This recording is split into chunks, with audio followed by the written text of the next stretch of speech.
Is socialism idealistic? You know what? I'm actually a bit nervous of which one of these I'm going to answer. We're going to do yes or no, my game, Devil's Roulette. Which one am I going to do?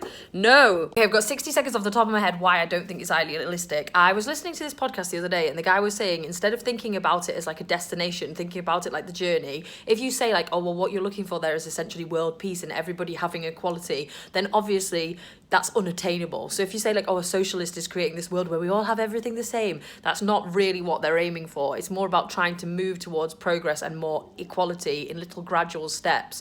It's not about the destination. It's like, can we make it so the world is less unequal overall? Can we unionize? Can we get people to work together to create collective action to try and take some of the money back off the rich? It's not saying like, let's have world peace and you have to have exactly the same as I have. Something else that I thought about the other day was I used to think that like a socialist world would look very different to the world we live in now, but then I realised like you could still walk out the house and go to Tesco and everything would look the same. It's just that the people in Tesco would be earning more equal amounts to their managers, or the same as like they would own the means of production, which means like they have a stake in the company rather than one person at the top creaming off profit.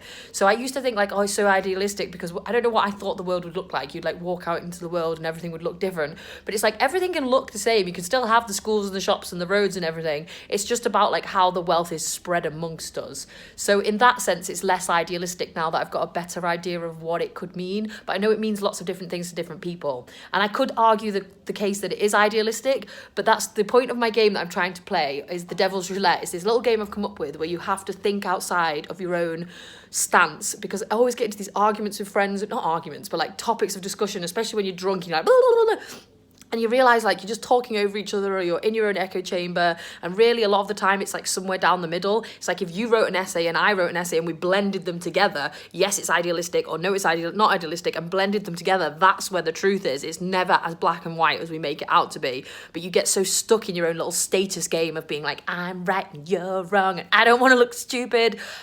So today I was arguing, no, it's not idealistic, because I want to push myself and think about things from different perspectives, because we've all gone into our little echo chambers.